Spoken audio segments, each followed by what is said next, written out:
وصلى الله وسلم على سيدنا محمد خاتم الأنبياء وحجة رب العالمين أبي القاسم الأمين وعلى آله وصحبه أجمعين. رب اشرح لي صدري ويسر لي أمري واحلل عقدة من لساني يفقهوا قولي. إن أصدق الحديث كتاب الله وخير الهدي هدي رسول الله صلى الله عليه وسلم شر الأمور محدثاتها وكل محدثة ليس في دين الله بدعة وكل بدعة ضلالة وكل ضلالة في النار. وعليكم بالجماعة بين يد الله مع الجماعة ومن شد في النار بسند المتصل إلى الإمام ابن أبي جمرة رحمه الله تعالى وأعاد علينا من بركاته ومن بركات الصالحين والأولياء العارفين إلى يوم الدين وجعل أسرارهم سارية إلى يأتم الأكرمين. أما بعد.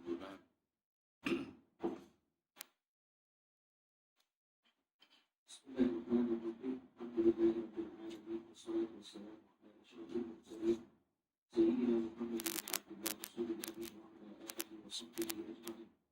ورسالة تصل إلى الإمام ابن الجمرة رضي الله تعالى عنه قال عن أسماء رضي الله تعالى عنها أن النبي صلى الله عليه وآله وسلم حمد الله عز وجل وأثنى عليه ثم قال ما من شيء لم أكن أريده إلا رأيته في مقام هذا حتى الجنة والنار وأوحي إلي أنكم تفتنون في قبوركم مثلا أو قليلا لا أدري أي ذلك قالت أسماء من فتنة المسيح الدجال. يقال ما علمك بهذا الرجل فأما المؤمن أو الموقن لا أدري بأيهما قالت أسماء ويقول هو محمد رسول الله جاءنا بالبينات والهدى فأجبنا واتبعنا هو محمد ثلاثة. فيقال نعم صالحا قد علمنا إن كنت لموقنا به. وأما المنافق أو المرتاب لا أدري أي ذلك قالت أسماء ويقول لا أدري سمعت الناس يقولون شيئا فقلته. بسم الله الرحمن الرحيم. عن سيدتنا أسماء بنت أبي بكر رضي الله تعالى عنهما قال رسول الله صلى الله عليه وسلم لم يكن من شيء رأيته إلا أريده اليوم حتى الجنة والنار ila akhir hadis. Jadi untuk juz'iyah yang pertama, bahagian yang pertama daripada hadis telah kita komentari pada pertemuan kita yang telah lalu. Lanjutan daripada hadis, pernyataan daripada Sayyidatuna Asma lebih tuaan daripada Sayyidatuna Aisyah radhiyallahu ta'ala anha. Sayyidatuna Asma adalah mak kepada Sayyidina Abdullah bin Zubair. Beliau kawin dengan Sayyidina Zubair ibn Awam, hawari Rasulullah SAW. Dan beliaulah yang menanggalkan tali pinggang dan dibagi dua untuk mengikat barang keperluan yang Nabi kita perlukan pada masa Nabi kita hijrah ke Madinah. Pengorbanan yang mereka lakukan pada saat ketika itu masing-masing sesuai dengan kemampuannya. Kemampuan dengan Sayyidatuna Ummu Sulaim itu dengan menghibahkan, dengan menghadiahkan Sayyidina Anas bin Malik radhiyallahu ta'ala anhu. Dengan Sayyidatuna Asma dikenakan karena tidak ada tali untuk keperluan yang diperlukan untuk mengikat barang keperluan baginda Nabi, dan juga dengan barang keperluan Sayyidina Abi Bakar bin Siddiq radhiyallahu ta'ala anhu, maka dengan nitab atau dengan tali pinggang beliau belah, beliau bagi dua, sehingga dengan beliau mendapatkan julukan sebagai Dzatun Nitabain. Hadis yang diriwayatkan di sini, beliau menyatakan daripada Sayyidina Rasulullah sallallahu alaihi wasallam, annakum tuftanuna fi quburikum qariban aw mithla fitnatil masihid dajjal. Fitnah dan cobaan yang akan menguji keimanan seseorang bukan hanya dengan ujian yang umumnya pada waktu dia hidup, tapi pertanyaan tersebut ditanyakan pada seseorang sudah berada di dalam liang kubur, di mana dengan pertanyaannya antara dua redaksi yang disebutkan qariban au mithla, sama saja, mirip-mirip atau seumpama. Fitnah masih dajjal. 4 perkara yang kita mohon perlindungan dari Allah pada tiap kali kita melaksanakan sembahyang. Saya perhatikan, wallahu a'lam, mungkin saya yang silap, rata-rata atau kebanyakan daripada imam-imam kita di sini tidak membacanya. Pendapat Al-Imam Ibn Hazm Al-Zahiri, yang walaupun dapat Zahiriyah, tapi perkara itu perkara besar. Nabi kita perintahkan bukan dalam bentuk targhib, bukan dalam bentuk perkara amalan sunnah yang dengan kita mukhayyar antara kita melaksanakan, mengamalkan ataupun juga tidak. Jadi kita perintahkan pada kita untuk kita minta perlindungan daripada 4 perkara. Minta perlindungan daripada api neraka, daripada azab kubur, daripada fitnatil mahya wal mamat, dan juga daripada fitnatil masih dajjal. Sehingga sampai ada pendapat daripada ulama seperti pendapat Zahiriyah yang mengatakan tidak sah sembahyang seseorang yang tidak minta perlindungan daripada 4 perkara pada penghujung sembahyangnya. Fil adabina innaka hamidum majid, Allahumma inni a'udzubika min adzabi jahannam wa min adzabil qabri wa min fitnatil mahya wal mamat wa min fitnatil masihid dajjal. Kita tengok daripada 4 rangkaian yang dengan kita diperintahkan untuk minta perlindungan dengan Allah Jalla wa'ala. Ternyata yang pada urutan pertamanya minta perlindungan daripada api neraka. Allahumma inni a'udzubika min adzabi jahannam. Ulama mengatakan, senaraikan saja seperti apapun dahsyatnya, seperti apapun berinya, seperti apapun cobaannya yang pernah Allah timpakan kepada manusia dan juga kepada segenap makhluknya di dunia di sepanjang hidup mereka, apakah dengan tsunami-nya, dengan gempa buminya, dengan pengaruh daripada senjata nuklir dan juga dengan atomnya, apakah kira-kira dengan banjirnya dan juga dengan gunung berapinya, senaraikan saja satu persatu daripada segala azab yang menimpa kepada manusia, itu tetap tidak setanding dengan seprapat 1% daripada azab api neraka. Kedahsyatan siksa azab api neraka itu tidak dapat kita khayalkan. Tapi kita pernah membuat suatu perumpamaan, kalau seandainya terbuka daripada luahan asap api neraka itu sebesar lubang jarum saja, dunia kalian ini akan hangus sebesar lubang jarum. Jadi mustahab kalau pada urutannya yang pada itu kita memohon perlindungan kepada Allah Jalla wa'ala, kita terlebih dahulu minta perlindungan daripada yang paling dahsyat, daripada yang paling parah. Allahumma inni a'udzubika min adzabi jahannam. Ini yang pertama. Kemudian yang kedua, urutan yang berikutnya wa min fitnatil qabri, dan juga daripada fitnah kubur. Satu perkara yang nampak kelihatan aneh. Urutan yang ketiga wa min fitnatil mahya wal mamat, daripada fitnah hidup dan mati. Pertanyaan, limadza qaddima fitnatul qabri, daripada fitnatil mahya wal mamat. Sedangkan dengan kita kan kita hidup terlebih dahulu dengan huru haranya, dengan problemnya, dengan cabarannya, dengan ujiannya, dengan penyakitnya, dengan gangguannya, dengan penipuannya. Jadi daripada senarai macam-macam jenis cobaan dan ujian itu Allah timpakan kepada kita pada waktu kita hidup. Tapi kok kenapa yang urutannya sebelum dengan kita meninggal dan juga sebelum dengan kita berada di alam kubur itu justru dikebelakangkan? Tolong, hadis tentu tidak sunyi daripada hikmah, tidak akan luput daripada rahasia. Ada asrar, ada hikam dibalik daripada hadis tadi itu. Kalau dengan neraka dikedepankan itu kita paham, sebab memang dia yang paling dahsyat, dia yang paling mencabar. Tidak ada suatu cobaan dan juga tidak ada suatu ujian yang kalau kita senaraikan semuanya yang Allah timpakan kepada segenap makhluk Allah di permukaan bumi ini, sudah dahsyat apapun perang dunia pertama, kedua, dan selanjutnya, tetap tidak sedahsyat azab akhirat atau tidak sedahsyat azab api neraka. Itu kita paham. Tapi macam mana wa min adzabil qabri, dan juga daripada azab kubur, na'udzubika min adzabi jahannam wa min adzabil qabri, dan daripada siksaan kubur. Sedangkan urutan sebelum kita mengarah atau sebelum kita berada ke alam barzah, sebelum kita menuju alam barzah, ada yang namanya alamul hayat terlebih dahulu. Huru hara di dunia juga tidak dapat disuka dan juga tidak dapat dihitung. Tapi macam mana pun, kalau seandainya tidak setanding dengan huru hara pada masa seseorang berada di dalam barzah, di dalam kubur, tetap saja urutan waktu dengan dunia itu lebih awal daripada urutan waktu dengan nazaknya atau sakaratilnya, dan juga dengan urutan waktu pada waktu dia berada di alam barzakh. Ulama mengatakan di antara daripada hikmatnya ini dikenakan kena dengan hitungan waktu. Lama manapun kita di dunia tetap tidak standi dengan hitungan waktu seseorang di dalam kubur.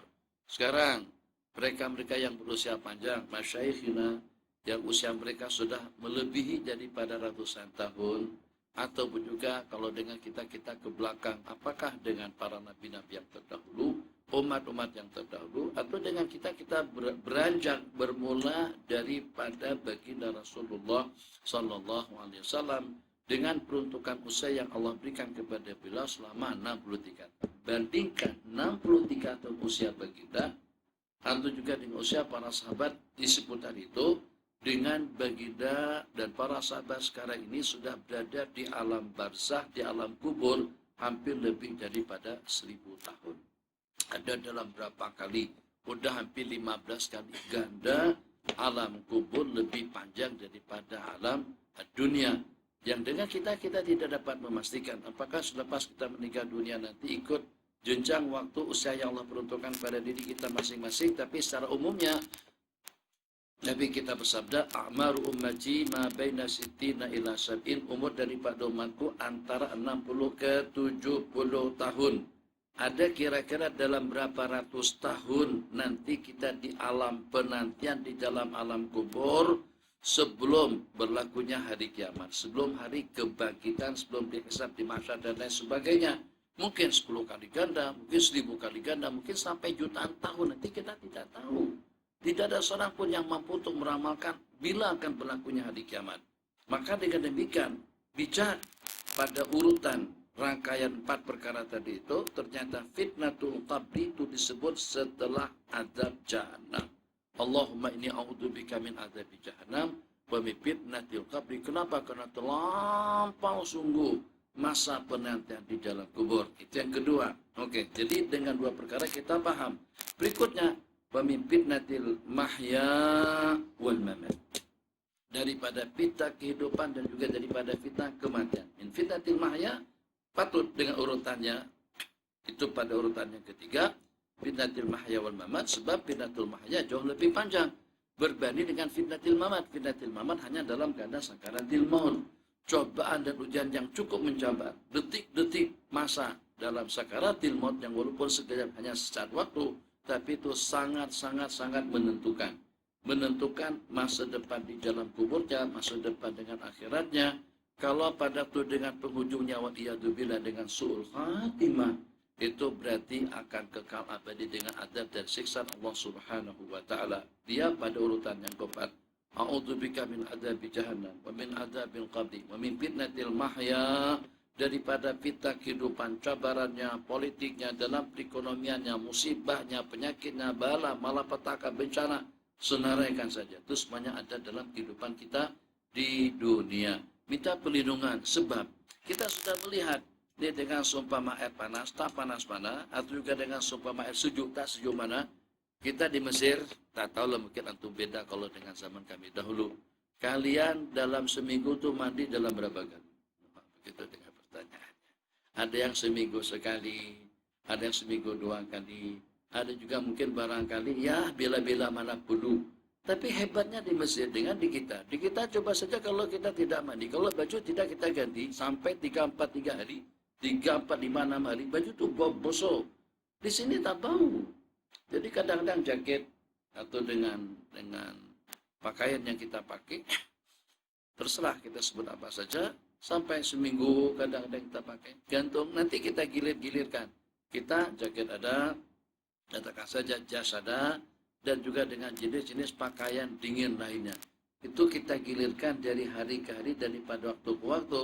Bukan kita gilirkan kemudian kita basuh, enggak. Kadang-kadang kita gilirkan masuk dalam almari, simpan lagi. Nanti 3 hari kita pakai lagi, tapi tak ada bau, alhamdulillah.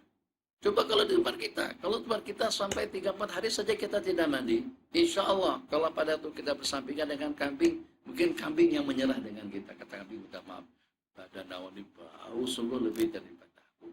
Itu cuaca di tempat kita. Ekstrimnya cuaca debu di Mesir, tapi tidak memberikan kesan bau busuk pada badan secepat badan kita berubah kalau kita di tempat kita. Bagus. Jadi ini realitinya. Allahumma shalli ala sayyidina Muhammad. Dengan seumpama mandi di dunia, dengan cobaan dan cabarannya, sepanjang kita hidup kira-kira dalam 60 ke 70 tahun, fitnatil mahya wal mamat, fitnatil masih dajjal. Yang walaupun di dunia ini tak lama mana, tapi terasa nikmat tak kalau pada waktu kepala kita sakit, nikmat tak kalau pada waktu dengan gigi kita sakit, banyak gangguan-gangguan yang mengganggu. Maka dengan kita minta perlindungan dengan Allah Subhanahu wa taala daripada segala cabaran. Patut dan pantas dengan kita meminta perlindungan agar Allah elakkan kita daripada fitnatil mahya, daripada fitnah di sepanjang kita hidup. Kemarin kita sebut 3 rangkaian doa. Nas'aluka, kita memohon dan meminta daripada umur, agar kesudahan daripada umur kita itu dengan kesudahan yang bagus, agar detik-detik penghujung amalan kita dengan amalan yang bagus, agar juga dengan detik-detik pertemuan kita pertemuan yang paling ideal, agar bagaimana semampu kita sekarang pada waktu kita melaksanakan ibadah, kita juga tetap dengan kemampuan yang sama pada waktu kita di penghujung umur.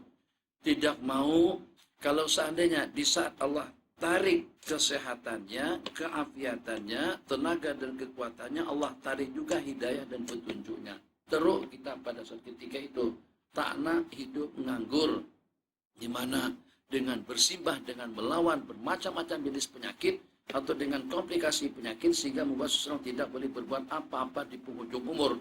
Sedangkan dengan kita meminta kepada Allah, wa ij'al khaira a'malina khawatimahu, jadikan sebaik-baik amalan kami itu adalah yang penghujungnya.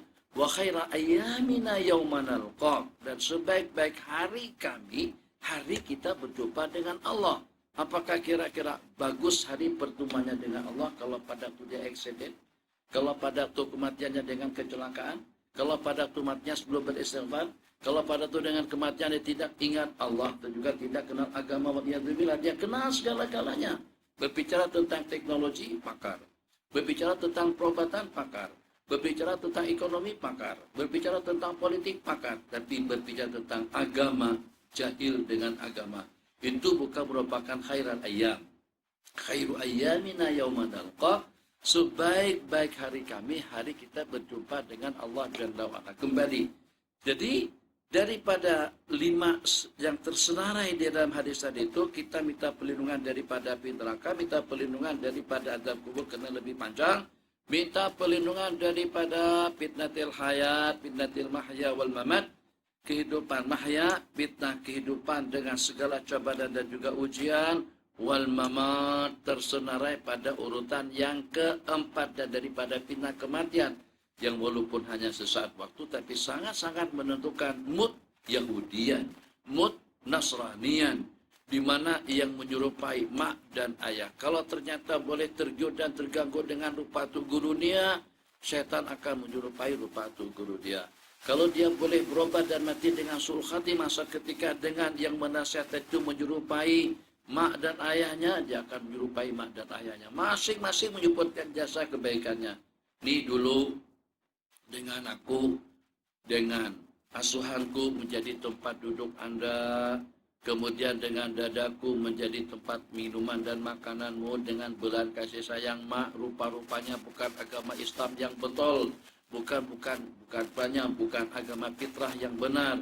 Yang betul itu adalah agama Yahudi. Anakku tercinta, anakku tersayang, mut Yahudian, matilah kamu dengan agama Yahudi.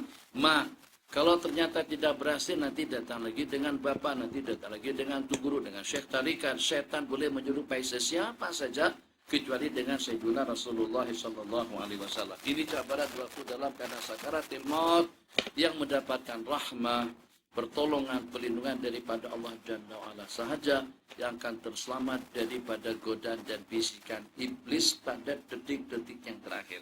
Tengok. Daripada pasnar yang pertama tadi itu terakhir sekali, wa min fitnatil masihid dajjal. Tidak ada cabaran yang lebih berat setelah ujian yang Allah timpakan kepada seseorang di sepanjang hidupnya. Seberat apapun cabaran yang menjabar, sedahsyat apapun kedahsyatannya, sesadis apapun kesadisannya, tetap tidak menandingi fitnatil masih dajjal. Tapi kenapa dia pada penghujung? Sepatutnya minta perlindungan daripada api neraka, minta perlindungan daripada azab kubur, minta perlindungan daripada Al-Masih Dajjal. Tapi ternyata tidak. Al-Masih Dajjal itu pada urutan yang terakhir sekali. Padahal dia adalah merupakan satu kemampuan jabara yang mampu untuk memperangkap dan juga yang mampu untuk membinasakan seseorang.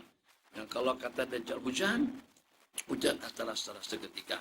Ya kalau kata Dajjal tumbuh secara seketika. Kalau kata Dajjal jadi secara seketika. Kalau kata Dajjal bergoncang, akan bergoncang secara seketika. Sehingga manusia pada saat ketika itu bergelimpangan musnah ataupun juga dengan akidah yang tercabar, bergelimpangan ikut Al-Masih Dajjal dengan coba dan juga dengan ujian yang dilihatnya dengan mata kepala dia sendiri. Al-Masih Dajjal punya wewenang untuk menghidupkan juga untuk mematikan manusia pada saat ketika itu. Sedahsyat fitnatil Masih Dajjal qariban innakum tuftanuna fi quburikum qariban aw mitta Al-Masih Dajjal. Jadi Nabi kita buat perbandingan mirip sama.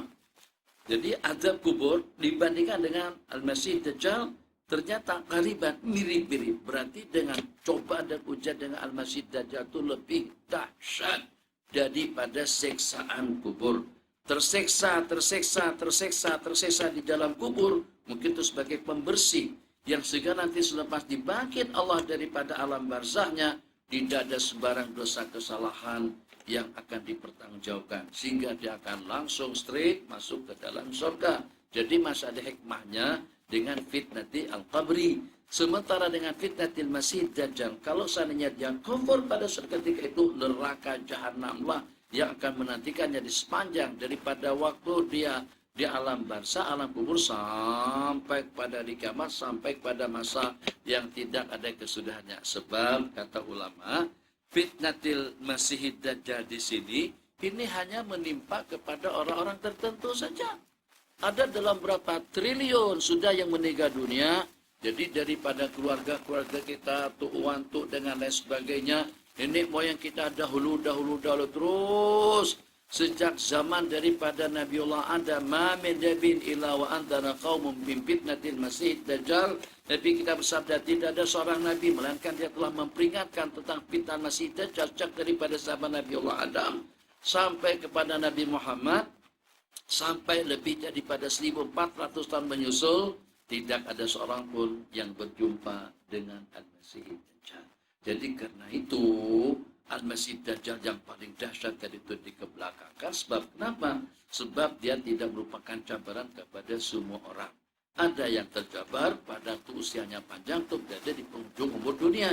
Sementara dengan kita wallahu alam, yang walaupun dengan kita sudah berada di penghujung umur dunia, tapi rasa-rasanya kita tidak Allah pertemukan dengan Al-Masih Dajjal. Karena itu Al-Masih Dajjal pada penghujung daripada 5 rangkaian yang sepatutnya itu jangan ditinggalkan, bahkan wajib dibaca.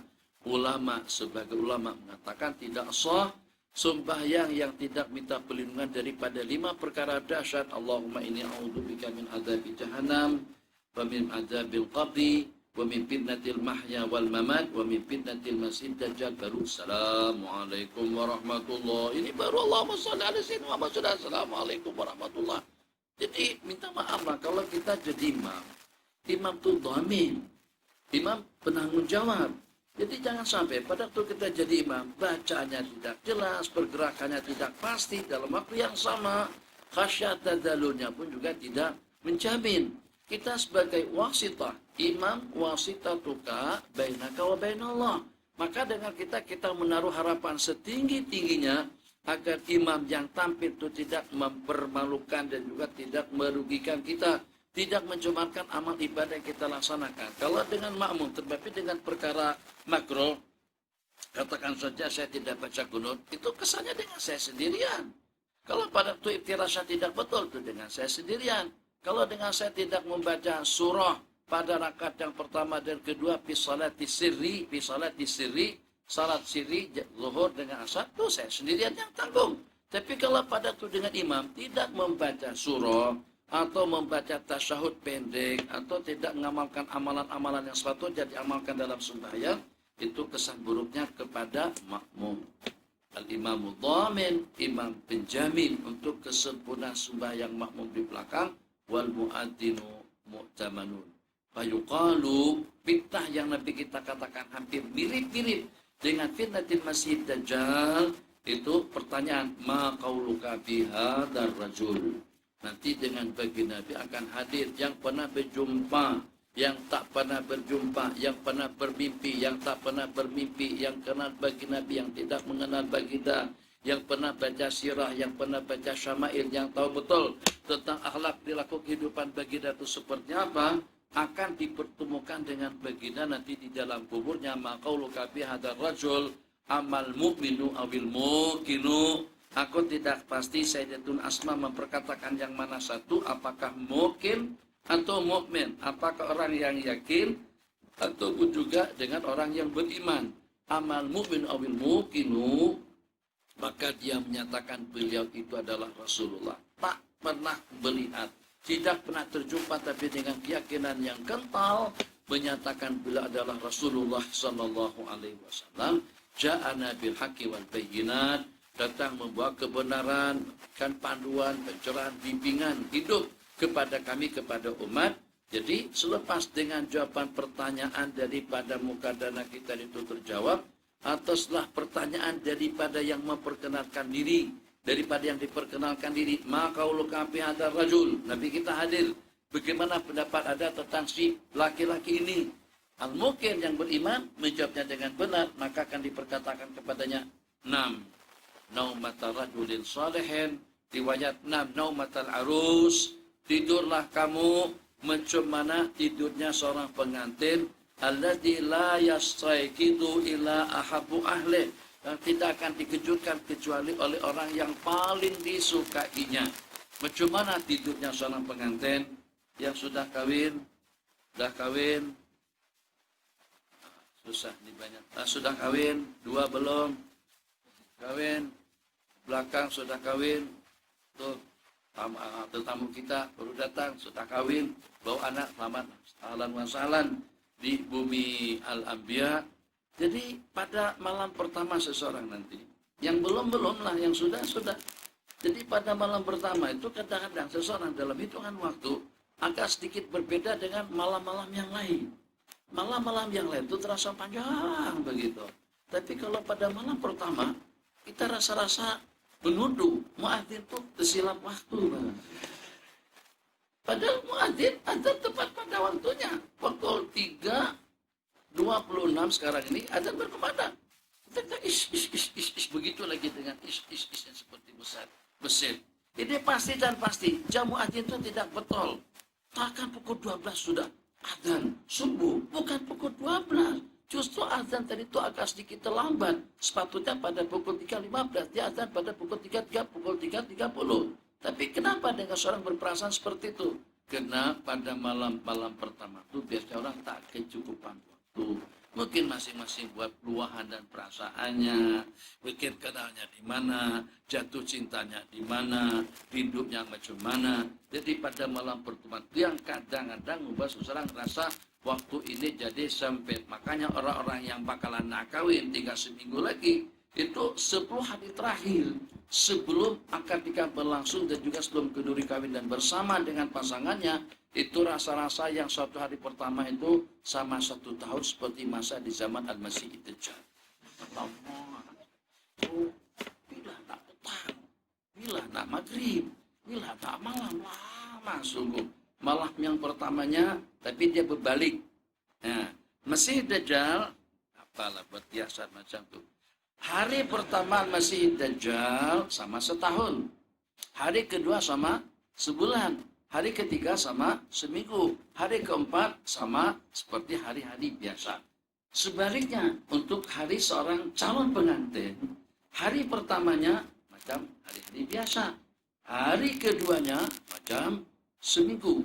Hari ketiganya macam sebulan. Hari terakhir besok bakalan kawin, katakan saja selanjutnya kita nikah atau resepsi pernikahan walimatul urus pada hari Sabtu atau pada hari Ahad.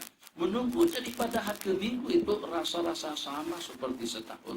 Begitulah juga pengajian bagi orang yang mengantuk, menunggu setengah jam itu rasa-rasa 10 tahun. Ada aja nyimpang-nyimpang cerita. Astagfirullah. Sinilah masuk ke sana. Nah habis. Ya Allah kan kita tahu kita habis pada pokok 6. Nanti 6, 5 menit, 6 sesuku kadang-kadang paling lambat. Tapi kok kenapa terasa lama sekali? Itu seperti tidurnya Ashabul Kahfi, atau juga seperti keadaan seseorang dengan jenjang cobaan dan fitnah atau dengan kenikmatan yang kita sebutkan tadi. 6 naumatal arus, 6 solehan, tidurlah dalam keadaan nyaman dan tenang. Makanya coba kita renung berpikir sejenak ya. Tempat di Selesa. Ya, selesa-selesa tempat ini tempat jelas terdapat ribuan macam tempat yang lebih selesa. Selesanya daripada sudut panas, ini ada dekon, situ tak dekon. Tapi macam manapun, sedikit juga dalam biasa sampai ke belakang. Kalau tak sejuk manapun, suasana kita masih 20 pagi. Kalau kita digorong di sini, sampai sepanjang 24 jam pun kita gelisah. Apalagi kalau sampai seminggu, pada dekon. Napasnya, alhamdulillah selesa. Dengan udaranya, insya Allah bersih. Dengan ekornya insya Allah sejuk. Ini lebih daripada 3 horsepower. 3 paling tidak, mungkin 4 horsepower. Masya Allah tabarakallah baru 23. Kalau seandainya 16 bagaimana? Tentu akan lebih sejuk. Kembali. Jadi kalau kita berada di sini pun, seindah apapun kalau pada itu dengan leluasa kebebasan seorang tertentu dikawal, mungkin beberapa waktu yang lalu ada di antara daripada pihak pegawai-pegawai tinggi kerajaan yang dihalang untuk keluar negara, siaga untuk melarikan diri, tapi ternyata dengan kawalan polis ketat akhirnya tidak dapat kemana-mana. Itu tentu membuat hidup kita jadi tidak nyaman. Bagaimana kira-kira? Bukan seminggu, bukan sebulan, bukan setahun, bukan 10 tahun, mungkin sampai ratusan tahun di dalam kubur. Sedangkan tempatnya semacam itu. Kita belum pernah. Yang walaupun dia punya rumah mewah, punya Ferrari, punya Lamborghini, punya Lexus, RR, Ruiz, atau Hammer, Hemar, apa saja jenis kendaraan yang kendai. Kalau seandainya pada waktu dia meninggal, dia meminta kepada orang-orang agar juga sekali dikuburkan dengan Ferrarinya, jelas tukang gali tidak bakalan mau. Bang, boleh tak kalau seandainya dengan cahaya nyala paling tidak untuk kenangan saya di jalan kubur. Pun juga tukang gali kubur tidak akan bagi sebatang kara sejang boleh berkubur. Rumah semewah apapun, sebesar apapun, kereta sehebat apa, secanggih apa, semodern apa, tetap sebanyak itu akan kita tinggalkan. Tempat yang akan kita tempati ukurannya 1x2. 1 dibalut dengan 3 helai kain kafan. Kemudian ukuran tempat yang diberikan kepada kita bukan seperti ukuran setinggi badan berdiri, tapi justru setinggi ukuran badan kita. Itu saja. Diletakkan kayu atau juga dengan yang seumpamanya. 1, 3 helai kain kafan. Yang kedua sempit. Yang ketiga tidak ada udara. Yang keempat tidak ada cahaya. Sirkulasi udara itu betul-betul tertutup. Tidak ada pertukaran udara daripada udara kepada udara. Udara segar, udara nyaman, suasana terang. Tidak ada tuh semuanya. Katil, tilam, sebutkan saja jenis-jenis yang kita gunakan pun tidak ada. Situ sejam pun teruk bang, teruk sungguh. Gimana kalau sampai seminggu, bukan seminggu, bukan setahun, bukan 10 tahun. Sudah berapa? Dengan Al-Imam Al-Ghazali yang meninggal dunia pada tahun 505. Sudah berapa dengan Al-Imam Musyaq yang meninggal dunia pada tahun 2204. Sudah berapa dengan Imam As-Suyuti pada meninggal dunia pada tahun 911. Sudah berapa juga dengan Al-Imam An-Nawawi yang meninggal dunia pada tahun 676. So, kalau dengan hitungan waktu yang kita hitung saja sudah beratus-ratus tahun di dalam alam kubur. Kalau sesempit, sedahsyat dan sesadis yang kita saksikan dengan mata kepala kita masing-masing, itu kita tidak mana kalau perjalanan di alam mahsyar sampai hari pembangkitan nanti masih ada 1000 tahun ke depan di tempat yang sempit seperti itu memang betul-betul tidak dapat kita khayalkan. Akan tetapi dengan orang yang menjawab pertanyaan daripada muka dan nakir, seorang mukmin yang beriman dan yang percaya kepada Allah, Allah berfirman, nyatakan oleh baginda Nabi dalam beberapa riwayat, nam kanaumatil arus, tidurlah kamu Bagaimana tidurnya seorang pengantin? 6. Solehan. Tidurlah dalam keadaan tenang dan nyaman. Dikatakan seperti pada waktu kita baru saja kita terlalap, baru saja kita tertidur, ternyata dengan kita sudah dibangunkan. Belum puas lagi, baru.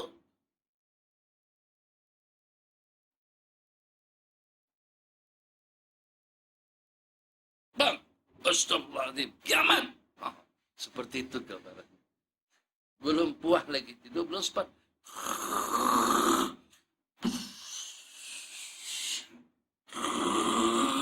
Belum lagi, baru bangun, kiamat.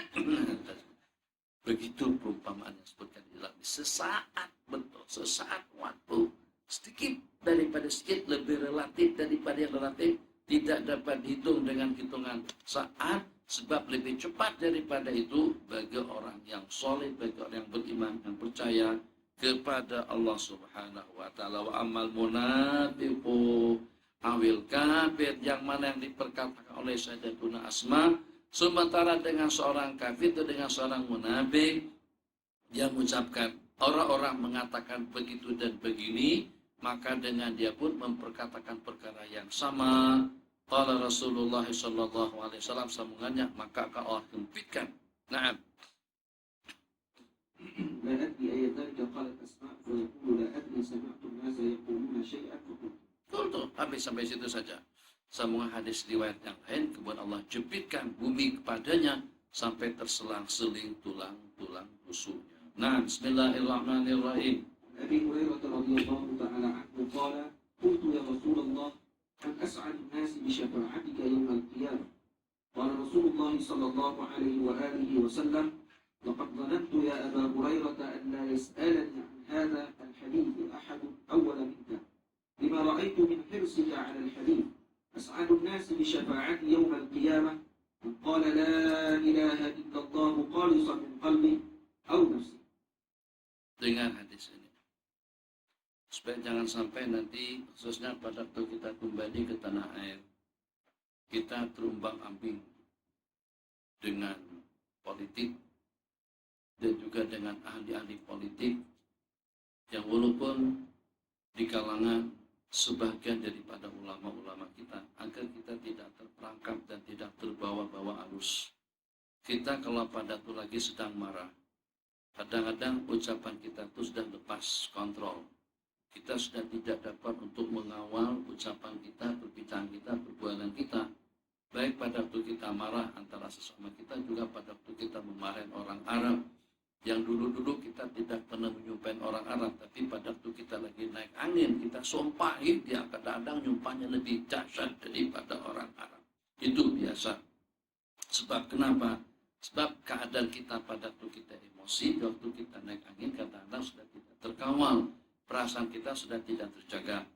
Tidak terkecuali pada waktu kita terbabi dalam dunia politik, terlibat dalam perpolitikannya, terserah politik yang mana satu, kita tidak dikhususkan apakah dengan hijau, biru, oranye, merah, dan lain sebagainya, tapi yang secara pasti orang-orang politik pada waktu ada rasa kecewa dan kesal dengan politik lawan, dengan parti lawan, itu kadang-kadang dengan bahasa dan juga dengan kata-kata yang diucapkan itu dipaparkan semua keburukan-keburukan yang ada pada parti lawan.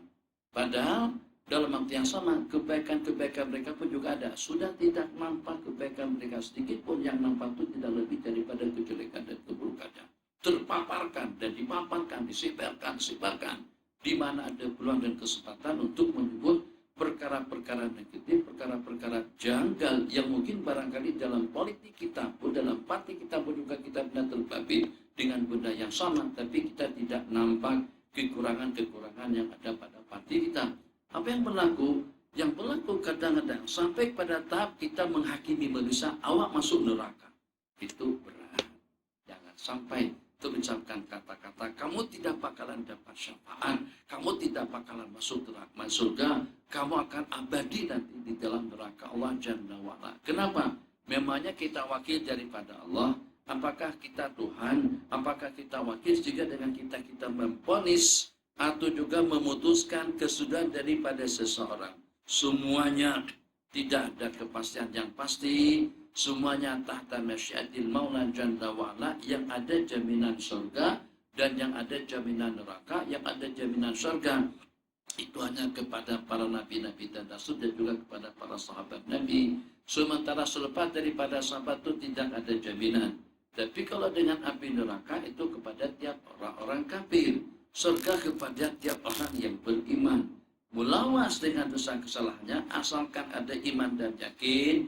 Penghujungnya dengan membawa iman dan yakin. Pada akhirnya nanti kalau terseksa sampai sekian juta, triliun tahun sekalipun di dalam neraka, tetap saja penghujungnya akan masuk ke dalam surga. Maka jangan sampai dengan kita menghakimi, memutuskan nahkum bi'annahum min ahli nar, disebabkan karena tidak menyokong politik kita, disebabkan karena terbabi dengan perkara-perkara terlarang. Selama mereka tidak beranggap itu sebagai satu perkara halal, maka kita tidak boleh menghalalkan darahnya dan juga tidak boleh memfatwakan bi'annahum kufar. Nanti kita ditanya oleh Sayyiduna Abu Hurairah radhiyallahu taala anhu, qala man ahaqqun nasi bi syafa'atika yaumal qiyamah. Siapa orang yang paling layak untuk mendapatkan syafaat pertolongan baginya nanti pada hari kiamat? Apakah kira-kira al-auliya, al-ulama, al-fuqaha, al-talabah, ahli pondok, atau juga orang yang banyak zikir, al-ubad, ahli tarikat? Nabi kita tidak menjawab seperti itu dengan jawabannya. Aku menduga bahwasanya tidak ada seorang pun yang mempertanyakan perkara tersebut itu lebih dulu daripada ada di Maraitu bin Hersika, kata kemuliaan kesungguhanmu ya Abu Hurairah. Jadi dengan baginda memperkatakan pertanyaan semacam itu perkataan seperti itu kepada Sayyidina Abu Hurairah, aku tidak menduga atau tidak menyangka ada dengan seseorang yang mendahului Anda untuk mempertanyakan pertanyaan semacam itu. Itu kena atas kesungguhan daripada beliau. Nabi kita bersabda, as'adun nasi aulan nasi, riwayat as'adun nasi, orang yang paling beruntung dengan syafaatku nanti pada hari kiamat itu adalah man qala la ilaha illallah khalisan bil.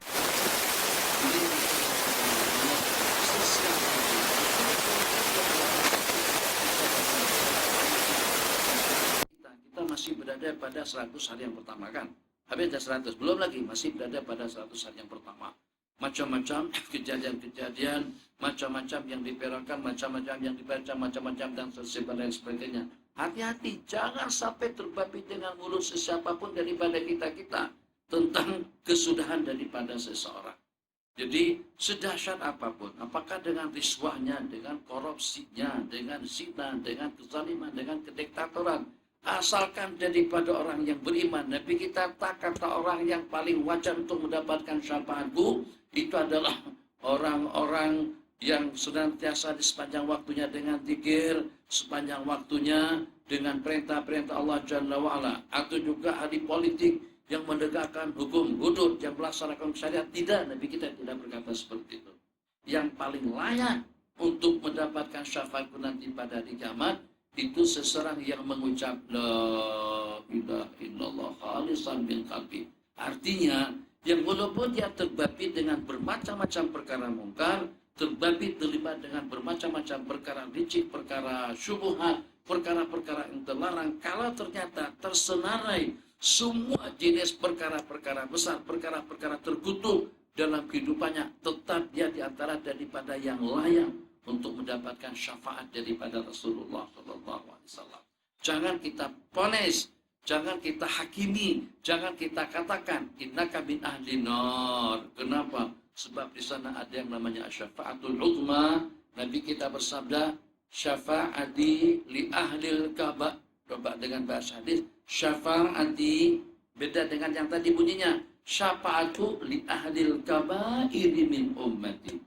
Syafaatku itu akan sampai atau terperuntukkan kepada orang-orang yang terbabit melakukan dosa-dosa besar di kalangan umatku, yang berzina, yang zalim, yang diktator, yang mencuri, yang melakukan perkara-perkara jahat, terbabit ini dengan bermacam-macam perkara terlaknat, perkara-perkara terkutuk. Ternyata mereka telah mendapatkan satu peruntukan istimewa.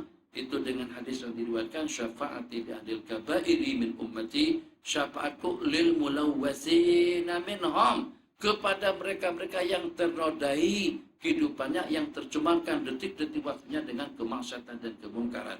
Jadi kalau seperti itu, peluang atau juga dengan detik-detik keuntungannya akan menunggu mereka pada hari pembalasan, maka kita jangan sampai melangkahi leluasa kodrat Allah. Jangan sampai dengan kita melangkahi yang Nabi kita sabdakan di dalam hadis, sedahsyat, sesadis, sebanyak, seasi, semaksiat apapun yang dilaksanakan oleh seseorang, tetap dia diantara daripada yang layak untuk mendapatkan syafaat baginda Rasulullah SAW, asalkan jangan berpura-pura, asalkan mengucapkannya khalisan min qalbi, tulus, ikhlas karena Allah. Silakan. عبد الله بن عمرو بن العاص رضي الله تعالى عنهما قال: سمعت رسول الله صلى الله عليه وآله وسلم يقول: إن الله لا يقبض العلم انتزاعا ينتزعه من العباد، ولكن يقبض العلم بقبض العلماء، حتى إذا لم يبق عالما اتخذ الناس رؤوسا جهالا فسئلوا فأفتوا بغير علم فضلوا وأضلوا. Riwayat daripada Sayyiduna Abdullah ibni Amr ibn al-As radhiyallahu ta'ala anhuma, ini putra kepada gubernur pertama yang membawa Islam ke negeri Mesir atau ke Afrika, Sayyiduna Abdullah. Dan beliau adalah salah satu daripada al-abadilah, 4 orang Abdullah. Kalau terkecuali pun nanti dengan Sayyiduna Abdullah bin Abbas. Ada 4 abdilah terkumpul pada masa yang sama dengan keilmuannya dan juga dengan amal ubudiyahnya. Sayyiduna Abdullah bin Abbas, Sayyiduna Abdullah bin Mas'ud, Sayyidina Abdullah bin Zubair, dan juga dengan Sayyidina Abdullah ibn Amr ibn al-As. Ada juga yang mengatakan Sayyidina Abdullah bin Umar, Sayyiduna Abdullah bin Mas'ud, Sayyiduna Abdullah bin Abbas, Sayyiduna Abdullah bin Umar, dengan Sayyidina Abdullah ibn Amr ibn al-As. Ada yang mengatakan Sayyidina Abdullah bin Zubair. Sayyidina Abdullah bin Zubair ini merupakan anak yang pertama yang ditahdib oleh baginda dan juga merupakan orang yang pertama yang lahir di Madinah. Jadi kanonnya, kata mereka, tidak akan mungkin para muhajirun yang berdatangan daripada sana sini berhijrah ke Madinah itu tidak akan ada yang bakalan dapat durian, karena sudah diikat sama mereka orang Yahudi dan munafik pun. Jadi kata mereka, mereka sudah sihir, mereka sudah ikat. Tidak akan mungkin ada di kalangan kaum muhajirun yang akan berketurunan setelah mereka hijrah ke Madinah. Tapi ternyata di luar daripada duga mereka, lahirlah Sayyidatuna Asma bin Abi Bakrin yang berkawin dengan Sayyidina Zubair bin Awam, melahirkan anak mereka yang pertama yang diberi nama dengan Abdullah bin Zubair bin Awam. Itu adalah merupakan anak laki-laki pertama yang lahir di kalangan kaum muhajirun, yang lahir di kota Madinah, yang membuktikan dakwaan dan pengakuan dan pernyataan daripada orang-orang Yahudi Madinah itu adalah palsu dan itu tidak benar. Kembali, jadi 4 orang abdilah tadi itu terkumpul pada masa yang sama, sehingga kalau seandainya ada satu masalah dan ada kesepakatan daripada mereka, itu sudah merupakan al-qimah, merupakan kemuncak dalam kebenarannya. Dikatakan hada ra'yu al-abadilah al-arba'ah. Ingat, siapa abadilah al-arba'ah? Abdullah bin Mas'ud, Abdullah bin Abbas, Abdullah bin Umar, dengan Abdullah bin Zubair atau Abdullah bin Amr ibn al-As radhiyallahu ta'ala anil jami' al-abadil al-arba'ah. Tapi diantara daripada yang menarik tentang Sayyidina Abdullah bin Amr ibn al-As ini, Sayyidina Abu Hurairah pernah menyatakan, tidak ada seorang pun daripada warga Madinah atau di kalangan kaum muhajirun dan ansar yang paling banyak riwayat daripada beliau. Kalaulah ada di antara daripada sahabat Nabi yang menandingi jumlah bilangan riwayat dengan beliau, maka itu dengan Sayyidina Abdullah ibni Amr ibn al-As, li'annahu kana yaktub wa la aktub. Sebab kata Sayyidina Abu Hurairah, bila itu menulis, aku tidak menulis. Di antara daripada yang menarik juga tentang kehidupan beliau, itu adalah perbedaan yang ketara antara kita dengan mereka. Kita selalunya minta diskon, minta potongan kepada yang lebih ringan. Jadi kalau seandainya 100 kita minta 50. Kalau 50 kita minta 25. Kalau 25 kita minta 20, minta 15, kita minta potongan daripada sekian kepada yang lebih rendah. Kalau seandainya harus selesai dalam jangka waktu sekian, kita minta dengan yang lebih ringan. Kalau saya harus dibayar sekian duit, kita minta dengan jumlah yang lebih ringan. Jadi misalnya seperti dengan saman 300, tapi kalau dibayar dalam minggu pertama atau 3 bulan pertama dapat 150. Dan mungkin dengan pihak-pihak tertentu boleh jadi yang 150 akan jadi pada 50. Sayyiduna Abdullah bin Amr ibn al-As tidak seperti itu. Justru daripada yang sedikit kepada yang lebih banyak. Nanti kita kata khatamkanlah Al-Quran dalam jangka waktu 40 hari sekali. Beliau tidak meminta kepada yang lebih ringan daripada 40 ke 60. Memang ringan dengan hitungannya, tapi kepada yang lebih berat. Kata beliau, saya mampu lebih daripada itu. Oke, Nabi kita bersabda, tiap 30 hari. Sebulan 1 kali khatam. Jadi kata beliau, saya mampu lebih daripada itu. Tiap 25 hari. Kepada 15 hari. Kepada seminggu. Last kali Nabi kita bersabda, la yafham. Tidak akan boleh paham dan tadabbur seseorang yang menghatamkan Al-Quran kurang daripada dalam 3 hari. Daripada tawaran 40 sampai menjadi kepada 3 hari sekali khatam. Itu dengan Sayyidina Abdullah bin Amr ibn al-As radhiyallahu ta'ala anhuma. Qal an Abdillah ibn Amr ibn al-As radhiyallahu ta'ala anhuma qala Rasulullah sallallahu alaihi wasallam, permulaan hadis, Inna Allah la yaqbidu ilman tisa'an yantasihu min qulubil ulama. Sesungguhnya Allah subhanahu wa ta'ala tidak mencabut, tidak akan mencabut ilmu itu dengan mencabutnya daripada ulama. Kita ketemu dengan seorang, Waalaikumsalam, saya mau tanya nih, minta maaf, karena sudah pincin sekarang ini, sudah ilmu dulu dah dia ambil oleh Allah. Itu tak ada istilah seperti itu. Bingkrap mungkin, tak lagi jadi menteri mungkin, tak lagi jadi gubernur mungkin, tak lagi jadi tuh guru, itu tak ada. Jadi yang namanya gelaran tuh guru, yang namanya gelaran seorang alim, seorang faqih, itu seumur hidup sampai kepada hari dia meninggal dunia. Jadi atas pernyataan yang disebutkan di dalam hadis tadi itu, Al-Imam Yusuf Al-Firabri, murid kesayangan Imam Al-Bukhari, pada detik-detik hayat Imam Bukhari yang terakhir, kata beliau, kalau seandainya umur itu boleh disambung, aku siap untuk mengimpakkan sebahagian daripada umurku kepada Imam Al-Bukhari rahimahullahu ta'ala. Sebab kalau seandainya aku yang meninggal, setakat diriku saja dikuburkan. Tapi kalau pada Imam Bukhari yang meninggal dunia, maka terdapat ratusan ribu buah hadis yang ikut serta terkuburkan dengan beliau. Imam Bukhari mengatakan, aku menghafal situ mi'ati alfi hadis, 600.000 buah hadis sahih. Itu yang sahihnya saja. Tak berapa kira-kira kalau ditotalkan dengan riwayat-riwayat yang lainnya.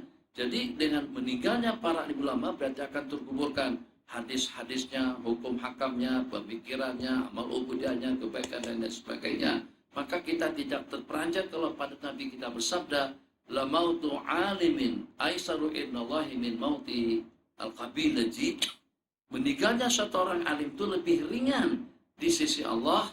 La mautu qabilatin, terbalik, meninggalnya warga kampung itu lebih ringan di sisi Allah daripada meninggalnya satu orang alim. Mautul alimi sulmatul la tusad. Meninggalnya seorang alim itu merupakan sulma, bolongan, lubang besar yang tidak akan tertutup.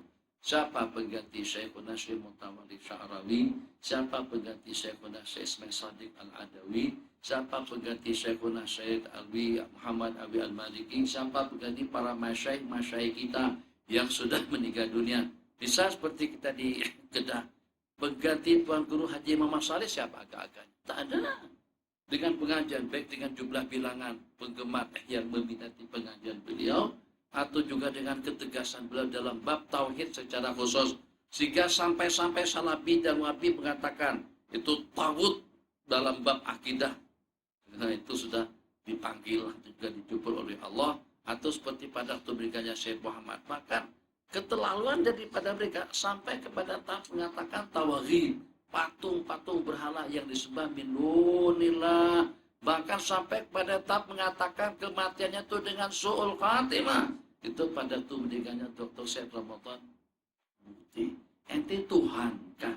Sehingga sampai memperkatakan perkara semacam itu. Jadi kalau seandainya dikenakan kena bom, dikenakan kena tembakan, disebabkan kena terbunuh, itu sebagai petanda seseorang mati dengan suul khatimah.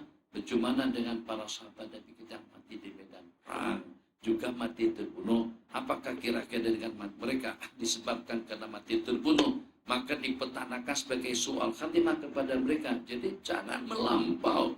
Kalau kalian melampau dalam masalah hukum hakam, tapi jangan sampai melampau kepada nasib kesudahan daripada seseorang yang kita bukan orang yang mengetahui tentang kesudahan daripada segala-galanya. Sedikit yang walaupun saya pernah ceritakan pada beberapa tahun yang lalu dengan seorang pemuda, pada waktu dicabar, sesaat waktu aku akan tunjukkan sebagaimana aku.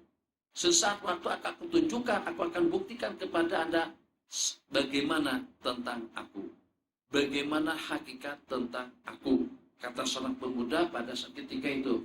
Jadi dengan si pemuda tadi itu keterbabitannya dengan minuman keras daripada warga Hijaz, daripada warga Madinah. Memang ketara betul dengan minuman keras, dia sudah subati dengan dada, dengan narkotika, dengan narkoba, dengan heroin dan juga dengan kokain, sampai kepada tahap berkali-kali masuk penjara, berkali-kali masuk tahanan. Pada waktu keluar daripada penjara tetap juga terbabit kembali dengan minuman keras. Maka pada waktu tidak diperkenankan keluar daripada rumahnya, dia secara sembunyi-sembunyi mencari bahan-bahan yang memungkinkan dia untuk memproses minuman keras di tempat kediamannya sendiri.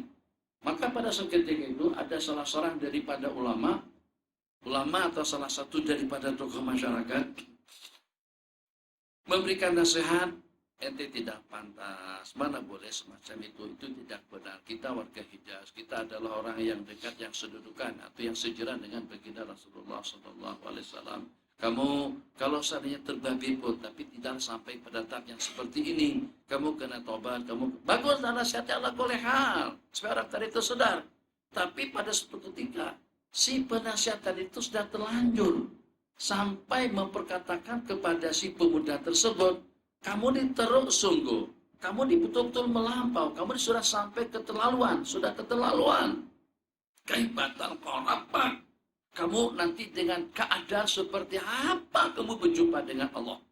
Oh, begitu dengan ucapan yang terakhir. Jadi kalau seandainya kamu jangan begitu, kamu jangan begini, itu tidak cantik, itu tidak betul, itu perkara mungkar, itu perbuatan terkutuk, itu masih oke lagi. Tapi bagaimana kamu nanti berjumpa dengan Allah dengan wajah, dengan keadaan yang seperti apa? Kamu akan berjumpa dengan Allah. Jadi beberapa waktu kemudian, saat ketika diucapkan kata-kata semacam itu, kata dia, sesaat lagi aku akan tunjukkan macam mana aku akan berjumpa dengan Allah. Urikum, aku akan perlihatkan kepada kalian macam mana aku berjumpa dengan Allah. Kata-kata tadi itu betul-betul menyayat hati dan perasaan.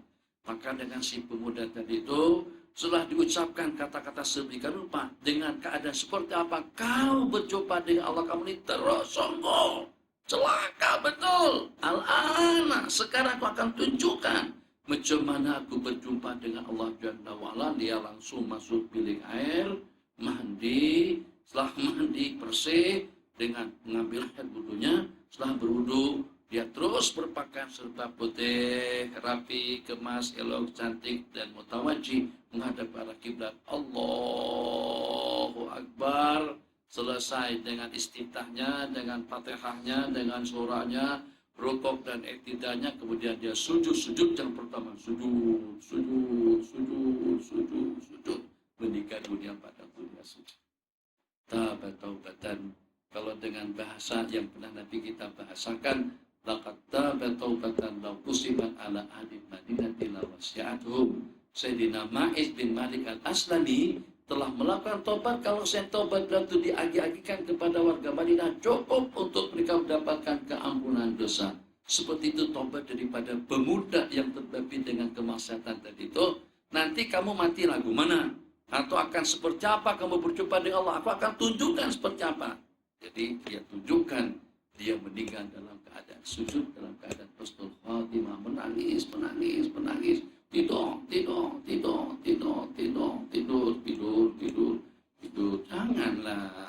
Jangan. Jadi HP dah waktu kita. Untung pemerintahan. Jangan sampai mata jadi pijakan syaitan. Oh, hadis yang berikutnya. Qala innallaha la yaqbidul ilma intiza'an yantazi'uhu min qulubil ulama. Allah tidak akan mencabut ilmu itu dengan mencabutnya daripada dada para alim ulama. Allah hatta walakin yaqbidul ilma walakin yaqbidul al-ilma biqabdil ulama. Akan tapi Allah cabut ilmu pengetahuan itu dengan mematikan para ulama. Tadi sudah kita senaraikan nama satu persatu daripada para masyayikh yang telah mendahului kita. Kalau ada penggantinya pun tetap tidak sehebat, tidak seperti ulama-ulama yang telah mendahului kita. Hatta idza lam yubqi aliman, sehingga pada itu sudah tidak tersisa para alim ulama, maka dengan orang-orang hatta idza lam yubqi aliman sa'alan nas takhazana surusan juhala, orang-orang akan melantik kurus pemimpin-pemimpin jahil, ulama-ulama bodoh. Jadi bodoh tapi diulamakan, jahil tapi ternyata diberikan wewenang dan otoriti. Lihat, disenaraikan. Minta maaf ya dengan bahasanya. Pada beberapa waktu yang lalu di satu negara lah, itu masih banyak alternatif, masih banyak pilihan untuk dilantik menjadi menteri agama. Tapi pada beberapa minggu terakhir ini di sebuah negara ada di Afrika Selatan sana letaknya, daripada 40 kursi, ya lebih kurang, kita minoriti. Sulit untuk kita mencari siapa yang bakalan dilantik dan layak untuk menjadi Jamil Khair. Lama pada itu. Makanya, wallah alam lah, mungkin sekarang Kebini sudah lengkap barangkali. Untuk dalam pemilihan Kebini begitu susahnya, sebab ada 70 lebih di kalangan DIP dan juga daripada Partai Keadilan itu daripada Cina. Akhirnya membuat kita jadi menang, tapi kita menang, wallah alam, mudah-mudahan menang dengan kemenangan yang kita harapkan. Harapan sebagaimana kita harapkan. Jadi kita tidak mau kalau pada tuh menang, tapi pada hakikatnya kita kalah. Yang kalah, tapi pada hakikatnya mereka menang. Cukup seperti itu saja komentarnya. Tidak perlu lebih dari itu. Kita tidak mau terbawa-bawa dengan keadaan, tapi bagaimanapun kalian kena tahu tentang perkembangan politik di negara kita. Dengan begitu susahnya, yang pada akhirnya, ya, siapa adanya lah. Apakah dia Syiah kah? Apakah dia liberal kah? Apakah dia Elmani? Atau dengan paman sekolah? Tak kisah. Dahulu masih ada pilihan luas banyak sekali. Pada saat kita sudah tidak ada pilihan, pada akhirnya yang ada Salafi ekstrim, ya naiklah Salafi ekstrim. Yang ada liberal, naiklah Islam liberal. Yang ada Syiah, naiklah Syiah. Karena sudah tidak ada pilihan lain yang layak untuk mendapatkan jawatan itu. Nah, begitu juga dalam dunia agama. Sehingga hatta idza lam yuqi aliman intakhadana surusan juhala. Orang-orang akan melantik manusia-manusia bodoh untuk menjadi ru'asa, untuk menjadi pemimpin. Pasu'ilu, maka mereka tadi itu ditanya, diminta fatwanya, pandangannya, pencerahannya, bimbingannya. Fa'aftau bighairi ilmin, maka mereka berfatwa tanpa panduan ilmu. Fadallu wa adallu, akhirnya mereka menyesatkan dan disesatkan. Lalu akhirnya mereka sesat dan menyesatkan. Itu yang Nabi kita sabdakan sejak lebih daripada 14 abad yang lalu. Kalau pada waktu tempat-tempat kekosongan itu ditempati oleh orang yang bukan ahlinya, bahasa keadilan dalam bahasa agama, bahasa keadilan dalam bahasa hukum hakam, dalam bahasa halal dan haram, wad'u asyakhsil munasib bil makanil munasib, meletakkan orang yang sesuai, orang yang berkelayakan di tempat yang layak. Wad'u ar-rajulil munasib, meletakkan orang yang sesuai pada tempat yang sesuai. Wad'u syai'il munasib, meletakkan sesuatu tepat pada tempatnya. Kalau saja berlaku yang sebaliknya itulah kezaliman. Waliyadzubillah. Hada wabillahi taufiq. Wassallallahu ala sayyidina Muhammad wa ala alihi wa sahbihi wasallam. Subhanakallahumma wa bihamdika asyhadu an la ilaha illa anta astaghfiruka wa atubu ilaik. Rabbana atina fid dunya حسنة وفي الآخرة حسنة وقنا عذاب النار. صلى الله على سيدنا محمد وعلى آله وصحبه أجمعين. سبحان ربك رب العزة عما يصفون وسلام على المرسلين والحمد لله رب العالمين. صلى الله ربنا على نور المبين أحمد المصطفى